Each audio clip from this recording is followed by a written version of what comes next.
Hello students, in this lecture we are starting AS13 Accounting for Investments.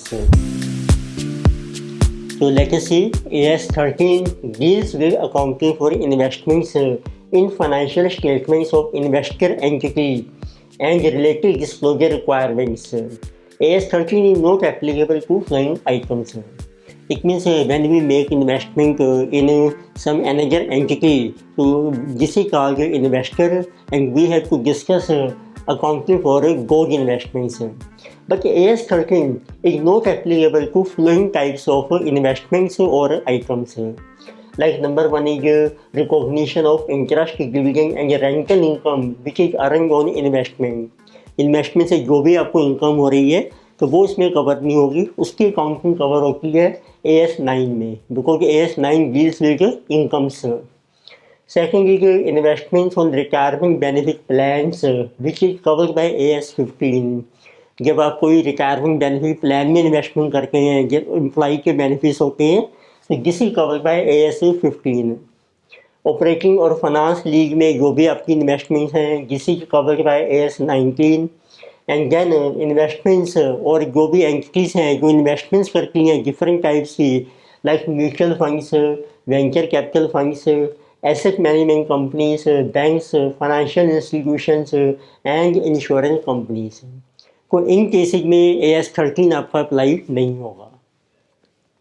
तो अब देखते हैं कि अब आपके मेजर टॉपिक्स क्या हैं AS13 में. सबसे पहले हम डिस्कस करेंगे meaning and types of investment. Second है classification of investments. Number third है measurement of cost of investment. जब आप इन्वेस्टमेंट एक्वायर करती हैं उसकी कॉस्ट आपने कैसे मेजर करनी है. देन वी विल डिस्कस री measurement of investment and re classification of investment. Then we have disposal of investment and disclosures for investments. ये हमारे डिफरेंट टॉपिक्स हैं AS13 में. तो स्टार्ट करते हैं. नंबर वन है meaning and types of investment. So investments are assets which are held by an enterprise for earning income by way of dividend, interest or rentals or for capital appreciation purpose. कि जब भी हम कोई investment करते हैं उससे हमारा objective होता है कि आपने इनकम अर्न करनी है. इनकम आपको मिलेगी इंटरेस्ट से, डिविडेंड से, रेंट से, या फिर आपने उसकी कैपिटल एप्रिसिएशन अचीव करनी है. Assets held as stock in trade which is also called inventory are not investments. देखिए आपकी वो बिजनेस की आइटम हैं, जैसे स्टॉक ब्रोकर्स होते हैं, वो शेयर परचेज करते हैं सेल पर्पस के लिए, which is called inventory, stock in trade. फिर वो आपकी इन्वेस्टमेंट नहीं मानी जाएगी. Investments are mainly of two types. दो तरह की इन्वेस्टमेंट्स होती हैं. Number one financial and second होती है आपकी फिजिकल. तो उनको एक्सप्लेन करके हैं one by one. So number one is financial investment. Financial investments have no physical existence but are represented by certificate और documents. जैसे आपके शेयर्स वगैरह होते हैं. So the financial investment may be classified into different classes और groups. तो अब जो भी आप इन्वेस्टमेंट करते हैं फाइनेंशियल जो है उनकी डिफरेंट हम क्लासेस में क्लासीफाई कर सकते हैं. जैसे नंबर वन आते हैं इक्विटी शेयर्स, सेकंड आपको मिलेंगे डिबेंचर्स और बॉन्ड्स, थर्ड आपको मिलेंगी गवर्नमेंट की जो सिक्योरिटीज होती हैं या ट्रस्ट की सिक्योरिटीज. सेकंड है आपकी physical investment. Physical investments exist in real form, also called as investment property और रियल एस्टेट. ये होती हैं आपकी जिसका फिजिकल एग्जिस्टेंस अप्लाई होता है. And investment property is an investment in land और building that are not used in operations of an enterprise. इसमें वो बिल्डिंग नहीं आएगी जो आप बिजनेस में जैसे एज ए फैक्ट्री यूज़ कर रहे हो या यहाँ पर आपका ऑफिस चल रहा है. आपने कोई इन्वेस्टमेंट पर्पज़ के लिए की है कोई इन्वेस्टमेंट लैंड और बिल्डिंग में, वो आपकी फिजिकल इन्वेस्टमेंट या इन्वेस्टमेंट प्रॉपर्टी मानी जाएगी. इट मीन्स बट उनका ऑब्जेक्टिव जो होता है these help for rental income और कैपिटल एप्रिसिएशन. तो इस इन्वेस्टमेंट प्रॉपर्टी से आपको इनकम आएगी रेंट से, या फिर जब आपको कैपिटल गेन होगा या उसकी जो कैपिटल एप्रिसिएशन हो रही है उससे जो आपको बेनिफिट हो रहा है. अब देखते हैं कि हम अकाउंटिंग पर्पज़ के लिए कि इन्वेस्टमेंट को किस तरीके से क्लासीफाई करते हैं. Investments are classified in two categories. Number one है करंट इन्वेस्टमेंट, सेकंड है आपकी लॉन्ग टर्म इन्वेस्टमेंट्स. तो पहले देखते हैं current investment. A current investment के लिए regularly realisable and held for not more than 1 year from date of acquisition. तो एक मीन जो आपने इन्वेस्टमेंट की है जिसको विद इन 1 ईयर में आपने सेल करना है या रियलाइज करना है, वो आपकी करंट इन्वेस्टमेंट मानी जाएगी। एंड बाकी long term investment, long term investment is held for more than 1 year from date of purchase और फ्रॉम डेट ऑफ एक्विजिशन। जिसको आपने 1 साल से ज़्यादा होल्ड करना है वो आपकी लॉन्ग टर्म इन्वेस्टमेंट मानी जाएगी। फिर आके अब आपने उसकी कॉस्ट कैसे डिटरमिन करनी है, basically measurement of cost of investment. So investment may B acquired by cash और बाय इश्यू ऑफ सिक्योरिटी और by exchange offer. Different methods हैं इन्वेस्टमेंट को एक्वायर करने के। The cost of acquisition of investment के लिए डिटरमिन एज अंडर। तो सभी मेथड में हम डिस्कस करते हैं कि कॉस्ट कैसे डिटरमिन होगी। नंबर 1 है कि investments acquired by cash basis है, जब आप कैश के ऊपर परचेज कर रहे हैं। सो एक्विजिशन कॉस्ट इन्वेस्टमेंट आएगी, परचेज प्राइस है प्लस ब्रोकरेज एंड फीसी जो भी आपने पे की है, कोई स्टैम्प ड्यूटी पे की है, कोई उसके रजिस्ट्रेशन चार्जेज आपने पे किए हैं। तो यदि आप कोई इक्विटी शेयर एक्वायर कर रहे हैं, so in case of equity shares है any premium paid for strategic benefits या आल्सो इंक्लूडेड इन कॉस्ट में इन्वेस्टमेंट है। कई बार होता है हम इक्विटी एक्वायर करते हैं, उसका फ्यूचर में बेनिफिट मिलेगा और उसके लिए हम कुछ प्रीमियम भी रेडी होते हैं पे करने के लिए, तो वो भी हमारी कॉस्ट ऑफ इन्वेस्टमेंट में ऐड हो जाएगा। And in case of investment property, the cost of any shares in a cooperative society or a company, the holding of which is directly related to right to hold investment property is added to cost of investment।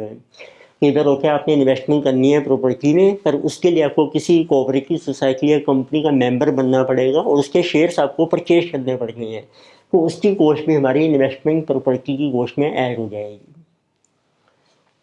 Second का क्या है, जब आप investment acquire करते हैं bye issue of securities है। It means आपने investment acquire की है, उसके बदले में अपनी कंपनी के शेयर या डिबेंचर इशू कर दिए हैं, तो उस केस में एक्विजिशन कॉस्ट आएगी इन्वेस्टमेंट की fair value of securities issued. जो सिक्योरिटी आप इशू कर रहे हैं उसकी मार्केट वैल्यू या फेयर वैल्यू कितनी है वो हमारी कॉस्ट मानी जाएगी। थर्ड है investment acquired in exchange offer में। आपने इन्वेस्टमेंट परचेज किया है, उसके बदले में अपनी कोई एसेट की ट्रांसफ़र कर दी है। Then acquisition cost इन्वेस्टमेंट की fair value of investment acquired और fair value of asset given up which is more clearly evident. दोनों में से जो भी ज़्यादा क्लियर होगी वो फेयर वैल्यू हम कंसीडर करेंगे। देन वी है बोनस शेयर डेली आपको मिलते हैं, जैसे आपके पास पहले से कंपनी के शेयर्स हैं उसके ऊपर कंपनी बोनस दे रही है, आपको बोनस आपको मिलते हैं फ्री में, तो इतनी कॉस्ट ऑफ इन्वेस्टमेंट के लिए नील।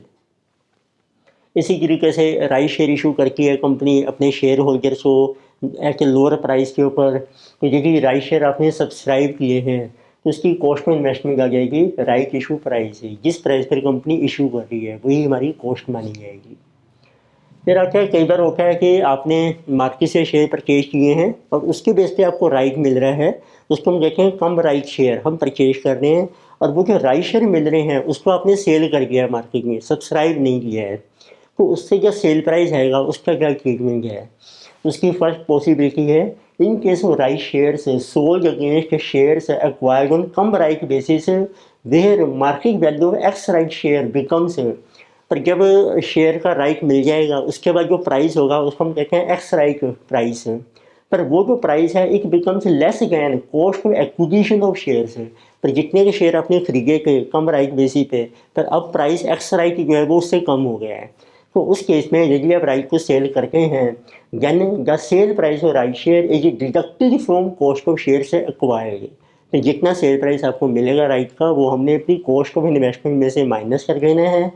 How much amount, up to amount of fall in market value such share, जितना प्राइस आपका फॉल हो गया है मार्केट में उतना प्राइस अपना जो आपको मिलेगा सेल करके वो आपने कॉस्ट में से माइनस कर देना। इट मीन्स यदि आपको सेल प्राइस उससे ज़्यादा मिल रहा है जितना फॉल हो रहा है तो बैलेंस आपकी इनकम मानी जाएगी, वो P&L में क्रेडिट हो जाएगी। वो नॉर्मल केस है। जैसे नेक्स्ट में आ रहे हैं राइट शेयर से सेल कर दिया आपने ओपन मार्केट में, तो उस केस में सेल प्राइस और राइट शेयर जो credited to P&L as a income और वो आपकी इनकम मानी जाएगी। तो समझो फर्स्ट केस में आपको फॉल इन प्राइस जो हो रहा है मार्केट में वो तो आप इन्वेस्टमेंट की कॉस्ट में से माइनस कर दो, उससे ज़्यादा ही कि सेल प्राइस मिल रहा है राइट शेयर का वो आपकी इनकम मानी जाएगी और वो P&L में क्रेडिट हो जाएगी। फिर आके आपका securities acquired on come interest और कम डिविडेंड बेसिस है। कई बार आप सिक्योरिटी परचेज करके हैं, उसके ऊपर कुछ इंटरेस्ट या डिविडेंड हमारा एक्रू हो गया है और वो बाद में हमें रिसीव हो जाता है, तो उस केस में वो हमने अपनी कॉस्ट ऑफ इन्वेस्टमेंट में से माइनस कर देना है। तो इट मीन्स इंटरेस्ट और dividend received subsequently is treated as income of pre acquisition period, उसको हम कहते हैं pre acquisition income. So which shall be deducted from cost of investment acquired, वो हमारी कॉस्ट ऑफ इन्वेस्टमेंट में से माइनस हो जाएगा। तो नेक्स्ट आता है, आपने जब शेयर्स आप परचेज करते हैं नॉर्मली, उसमें आपको बोनस शेयर भी मिल गए, राइट शेयर भी मिल गए, या आपने फर्दर शेयर भी एक्वायर कर लिए, कोई डिविडेंड इनकम भी मिली जो आपने माइनस कर दी थी, तो उस केस में हम उसकी निकालते हैं एवरेज कॉस्ट कितनी है शेयर की। तो it means in case of acquisition of shares when right shares and bonus shares are received, then cost per share is calculated on basis of weighted average cost. Weighted average cost होती है total cost ले लीजिए, अब सभी share की divide करके total number of share से, वो आपकी वेटेड एवरेज कॉस्ट आ जाएगी। Next we have remeasurement of investments. Remeasurement means for balance sheet purpose how investments are valued. So let us see, number one is current investments. Current investments are valued at a lower of cost or fair value, and the comparison of cost and fair value is done individually, which is item by item, and it is more prudent and appropriate method. Or we can also do comparison by category wise for similar class of investments. Similar class हैं आपकी, जैसे equity है, debentures हैं, bonds हैं, government securities, तो ये आपकी different classes हैं। So any reduction of fair value is debit to P and L, तो यदि आपका लॉस हो रहा है, फेयर वैल्यू कम है, तो आपने पी एंड एल में डेबिट करना है। And any subsequent increase in fair value up to original cost of investment is credit to P and L, और बाद में यदि आपकी वैल्यू इंक्रीज हो जाती है तो उसको आपने फिर up to original cost of investment वो आपने क्रेडिट करना है पी एंड एल में। And excess increase is ignored, यदि आपकी एक्सेस इंक्रीज हो रही है उसको आपने इग्नोर करना है। तो सेकंड है आपकी long term investment. Long term investments are valued at cost on an individual investment basis, but if there is a permanent decline which is called other than temporary, then decrease in value is charged to P&L by creating a provision for diminution which is called investment reserve।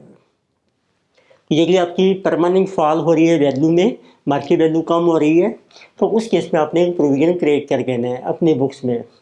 And it can not be created definite expenditure और can not be amortised over future periods. It mean ये जो provision है immediately P&L में charge हो जाएगा उसी साल में। So further, the reduction in carrying amount is reversed when there is a subsequent rise in fair value of investment or the reasons for reduction no longer exist। तो जिस base पर आपने फेयर वैल्यू को reduce किया था, provision बनाया था, लेकिन वो रीजन्स आपके अब एप्लीकेबल नहीं हैं, तो आपने उसको रिवर्स कर देना है प्रोविजन को। And a decline in value permanent if the investee company in which investment is made is making cash operating losses. हम किस बेस पर कहते हैं कि आपका परमानेंट डिक्लाइन हो रहा है, लेकिन इन्वेस्टिंग कंपनी जिसमें आपने इन्वेस्टमेंट की है वो सफ़र कर रही है cash losses, that is financial health होगा, इन्वेस्टिंग नॉट साउंड, तो हम कह सकते हैं कि वो परमानेंट डिक्लाइन हो रहा है।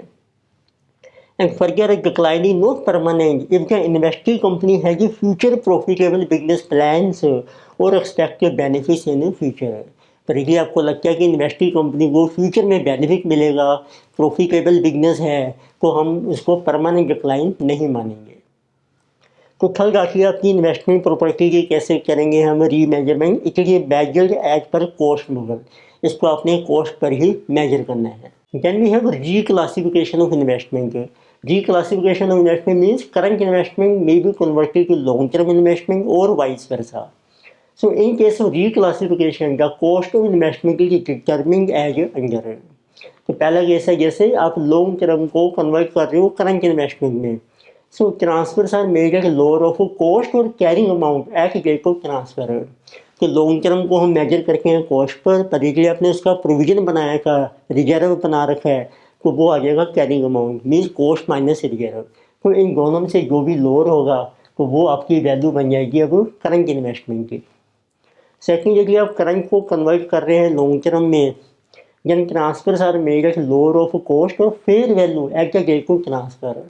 फिर आपने चेक करना है इसकी कॉस्ट कितनी की या उसकी फेयर वैल्यू कितनी है, डेट को ट्रांसफर जो भी लोअर होगी उस वैल्यू पे ट्रांसफर कर देंगे और कोई भी लॉस हो रहा है तो वो डेबिट हो जाएगा P&L में। तो क्या आता है disposal of investment. So on disposal of investment, profit or loss which is different between carrying amount and net sale proceeds is recognized in P&L। वो आपका P&L में ट्रांसफर हो जाएगा।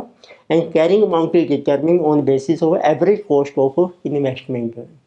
But in respect to securities like share or debenture which are held at stock in trade, the cost of stocks disposed of is determined by applying FIFO or average cost to formula।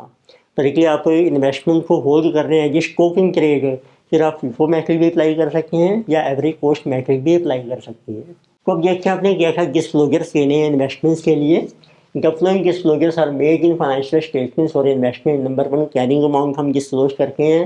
Accounting policy follow like cost और fair value for determination of carrying amount of investment.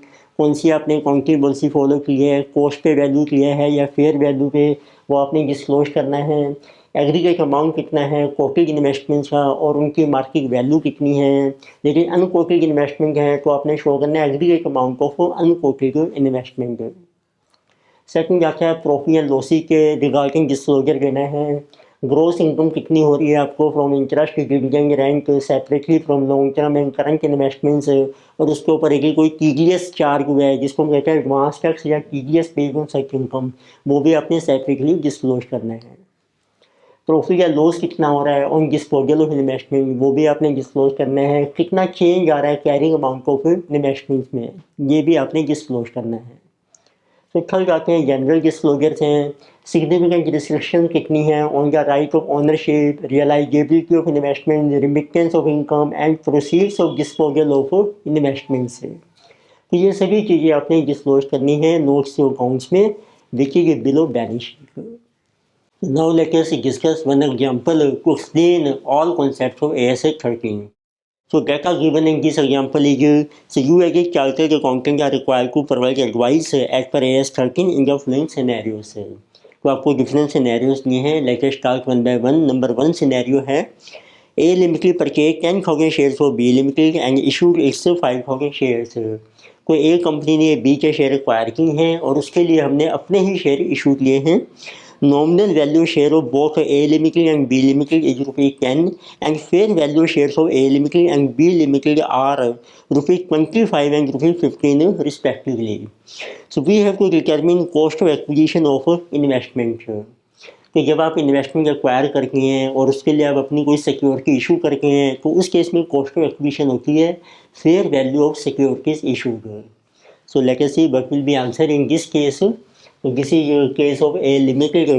So cost of acquisition of investment in shares of B Limited, it will be equal to fair value of shares issued। तो A ने जो share issue किए हैं उसकी जो fair value होगी वो आपकी कॉस्ट ऑफ एक्विजिशन मानी जाएगी। तो A ने इशू किए हैं 5,000 शेयर और इसकी फेयर वैल्यू है ₹25। तो cost of acquisition is ₹1,25,000। Next we have second scenario. इसमें देखो डाटा आपको मेंशन किया है Gua limited acquired 2,000 debentures in Kundra limited by issue of 10,000 equity shares having a face value ₹100 each whose market value ₹150 per share. इसमें भी हम debenture acquire कर रहे हैं पर उसके बदले में हमने अपने शेयर इशू किए हैं जिसकी फेयर वैल्यू है 150। But debentures of Kundra limited पर listed at ₹800 and face value is ₹500 only. So what should be cost of investment. इसमें भी सेम रूल है, cost of investment is fair value securities issued. तो let us see in this case what is your answer. This is Goa limited. Cost of acquisition of investment in debentures it will be equal to fair value of shares issued। तो आपने कितने share issue किए हैं 10,000, उनका fair price है 150। So total cost of acquisition आएगी 15 lakh. It mean जो fair value है जो डिबेंचर्स की उसको कंसीडर हम नहीं करेंगे। तो next we have third scenario. इसमें आपको मेंशन किया है इन्वेस्टमेंट की है आपने डिबेंचर्स में। So data given is Y Limited issued 12% fully paid debentures of ₹100 each, interest being payable half yearly on 30 September and 31st March of every accounting year। को company ने 12% डिबेंचर इशू किए हैं। Interest आपको मिलेगा 30 सितंबर and 31 मार्च। On 1st December of current financial year, Bull and Bear Company purchased 10,000 of these debentures at ₹101 ex interest price। तो 1 दिसंबर को हमने परचेज किए हैं, कंपनी ने बुल एंड बियर ने 10,000 डिबेंचर, प्राइस है 101, ये है एक्स इंटरेस्ट। एक्स इंटरेस्ट का मतलब है कि प्राइस 101 है पर आपको इंटरेस्ट पे करना पड़ेगा ऑन 1 दिसंबर, जितना ड्यू है हमारा। इससे पहले देखो डेट थी आपकी इंटरेस्ट की 30 सितंबर, लेकिन अक्टूबर या नवंबर 2 महीने का इंटरेस्ट आपका ड्यू हो जाएगा। एंड आल्सो पेइंग ब्रोकरेज है आपकी 1% of ex interest amount of purchase, तो 1% आपने ब्रोकरेज भी पे करनी है। Further on 1 March firm sold all the debentures at ₹103 ex interest price. फिर आपने 1 मार्च को यही सारे डिबेंचर अपने सेल कर दिए हैं 103 के ऊपर, again paying brokerage 1% of ex interest amount. अब इस केस में जब आप अपने डिबेंचर सेल करेंगे तो जितना इंटरेस्ट ड्यू होगा वो आपको रिसीव हो जाएगा। तो आपकी प्रीवियस डेट की 30 सितंबर, तो 30 सितंबर से लेकर 1 मार्च आपके बन गए 5 मंथ्स, तो 5 महीने का इंटरेस्ट आपको रिसीव हो जाएगा। And prepare investment account in the books of bull and bear company for the period 1 December to 1 March. तो आपने 1 दिसंबर से 1 मार्च का ही आपने इन्वेस्टमेंट अकाउंट प्रिपेयर करना है। तो similar question appear in CMI 2013 और यही इलस्ट्रेशन भी है स्टडी मटीरियल में। तो देखते हैं इसका आंसर आपको कैसे। तो आपने एक इन्वेस्टमेंट अकाउंट ओपन करना है in the books of bull and bear company. उसमें आपका ये परफॉर्मा है, डेट है, पर्टिकुलर्स हैं, नंबर ऑफ डिबेंचर्स हम शो कर रहे हैं, इंटरेस्ट कितना है, कॉस्ट कितनी है। Similarly on right side date, particular, number, interest and cost है। तो सबसे पहले आप देखिए 1 दिसंबर को आपने डिबेंचर परचेज किए हैं तो आपकी एंट्री बन जाती है investment account debited to bank account. तो 10,000 डिबेंचर्स हैं, 101 का प्राइस है, प्लस 1% ब्रोकरेज है। तो आप शो कीजिए नंबर में 10,000, कॉस्ट आ जाएगी 10,20,100। अब आप देखिए 1 दिसंबर को कितना इंटरेस्ट आपका ड्यू है जो आपको पे करना है। Interest on 1 December which is accrued, जैसे 10,000 डिबेंचर्स हैं, 100 रुपीज़ का डिबेंचर है, 12% इंटरेस्ट है। और आपके सितंबर के बाद 1 दिसंबर के बनेंगे 2 महीने, इनको कर लीजिए 2/12, तो ₹20,000 जो हमने इंटरेस्ट के कॉलम में शो कर दिया है। अब आपने ये डिबेंचर सेल कर दिए हैं 1 मार्च को बाय बैंक, 10,000 डिबेंचर 103 पर सेल किए हैं। सेल में से आपकी ब्रोकरेज माइनस हो जाएगी, परचेज में हमारी ऐड हो जाती है कॉस्ट में। तो ये आपका नेट सेल प्राइस आ गया 10,19,700। परचेज कॉस्ट की 10,20,100, तो उसमें आपको लॉस हो गया है 400 का, जिसे बाय P&L में चला जाएगा लॉस ऑन सेल। अब इस टाइम आपको इंटरेस्ट भी मिलेगा, वो भी हमने कैलकुलेट किया है। Interest receive on 1 March, 10,000 debentures, 100 का डिबेंचर, 12% इंटरेस्ट। अब आपके मंथ्स बन गए 30 सितंबर से लेके आपके 1 मार्च तक 5 मंथ्स से, जिसे ये 50,000 50,000 डाल दो आप इंटरेस्ट के कॉलम में। तो इंटरेस्ट 50 आपको रिसीव हो रहा है, 20 आपने समझो पे किया था जब परचेज किया कि डिबेंचर, 30,000 आपका आ जाएगा प्रॉफिट इनकम फ्रॉम इंटरेस्ट। तो उसको ट्रांसफ़र कर लीजिए टू P&L इंटरेस्ट इनकम, और ये बन गई आपकी दिसंबर से मार्च की 3 मंथ्स की। तो एक तरीके से 5 महीने का इंटरेस्ट आपको रिसीव हो रहा है, 2 महीने का पे किया था आपने, 3 महीने की हमारी इनकम होगी 38,000 एज ऑन 1 मार्च। तो next we have fourth scenario, इसमें आपको डाटा है investment in equity and receive of bonus share. तो डाटा मेंशन किया 1 April current financial year mister Krishna Murthy purchase 1,000 equity share of ₹100 each in Calco limited at the rate of ₹120 each from a broker. तो आपने 1,000 share purchase किए हैं, 120 का price है, and who charge 2% brokerage and he incur 50 paisa पर ₹100 का stamp duty. तो 100 का 1% क्या है 1 रुपये, पर हम स्टैम्प ड्यूटी पे कर रहे हैं 50 पैसा, इट मीन्स 0.5% है।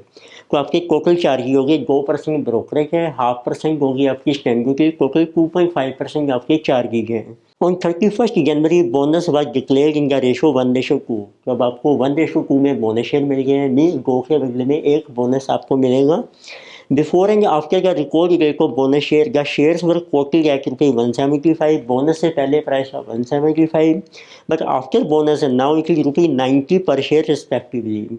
On 31 March ending current financial year Krishna sold bonus share to a broker अब बोनस शेयर आपने सेल कर लिए हैं 31 मार्च को, हु चार्ज 2% ब्रोकरेज। तो आपने शो करना है investment account in the books of Krishnamurthy who held the shares as current assets. तो आपकी ये जो इन्वेस्टमेंट है इक्विटी में, ये करंट इन्वेस्टमेंट मानी जाएगी। तो शो करके हैं इसका investment account for the year ended 31 March in the books of Krishnamurthy. इसमें एक को परफॉर्मा है, डेट आ जाएगी, पर्टिकुलर्स हैं, नंबर ऑफ शेयर हम शो कर रहे हैं, कॉस्ट शो कर रहे हैं। Similarly right side date, particular, number of share and cost in rupees. तो सबसे पहले आते हैं 1 अप्रैल को आपने परचेज किए हैं, एंट्री बन जाएगी इन्वेस्टमेंट टू बैंक। 1000 शेयर्स हैं, ₹120 का प्राइस है, प्लस हमारी टोटल चार्जिंग है 2.5%। नंबर में शो कीजिए 1000 शेयर, कॉस्ट आ गई आपकी 1,23,000। फिर आपको देखो 31 जनवरी को बोनस शेयर मिल रहे हैं, रेशो क्या है 1:2, 2 से बदले 1 मतलब 50%। तो 1000 के ऊपर मिले 500 बोनस शेयर, उसकी कॉस्ट हमारी नील मानी जाएगी। अब यही शेयर आपने सेल कर दिए हैं, जो बोनस शेयर मिले हैं 500, 31 मार्च को हमने सेल कर दिए हैं। इनकी बन जाएगी bank to investment 500 into 90 rupees का प्राइस है आफ्टर बोनस माइनस 2% ब्रोकरेज। तो ये आपका सेल प्राइस आ गया 44,100। अब देखते हैं इसकी कॉस्ट कितनी लोगे आप। इसके लिए हमें निकालनी है एवरेज कॉस्ट पर शेयर। 123,000 की कॉस्ट है, टोटल शेयर है 1000 प्लस 500 1500, क्योंकि बोनस की कॉस्ट नील होती है, फ्री में आपको मिलते हैं। तो एवरेज कॉस्ट है ₹82। अब देखते हैं हमें सेल में कितना प्रॉफिट हो रहा है 31 मार्च को। तो वो हम ट्रांसफ़र कर देंगे 31 मार्च को 2 PM। सेल प्राइस है आपका 44,100, इसकी कॉस्ट की minus 500 share into average cost है आपकी 82। तो डिफरेंस है ये है 3100।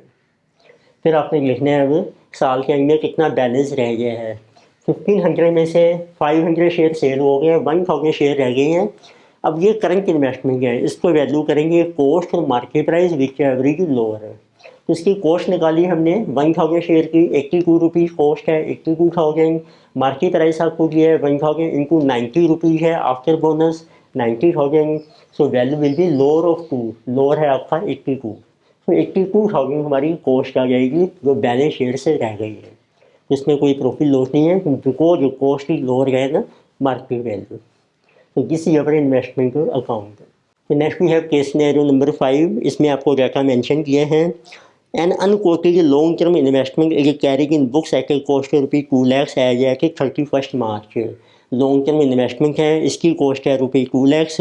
Published accounts of unlisted company receive in May show that the company was incurring cash losses which declining market share and the long term investment may not fetch more than 20,000।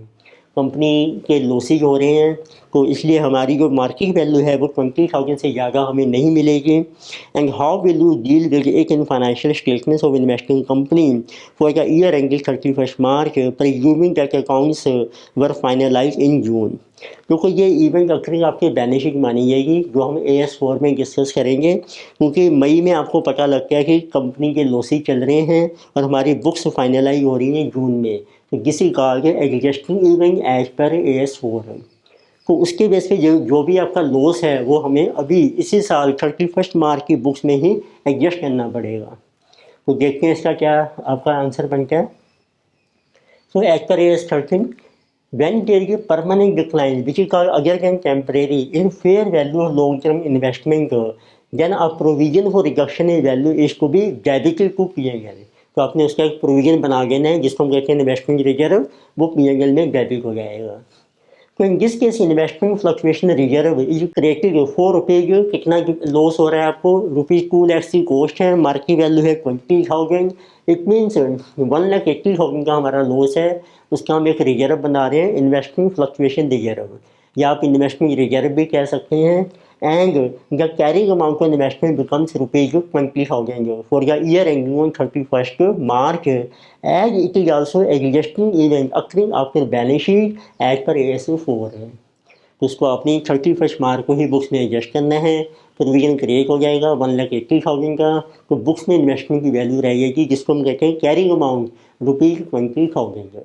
इस video में हमने discuss किया AS13 with full concepts of theoretical concepts as well as with one example which covers a large number of question from study material and past exams of CA। So further I am giving PDF link also in which 2 more problems are given which will cover every type of question from study material and CA past exams. You can try these questions and in the next video we will discuss solutions of these 2 problems.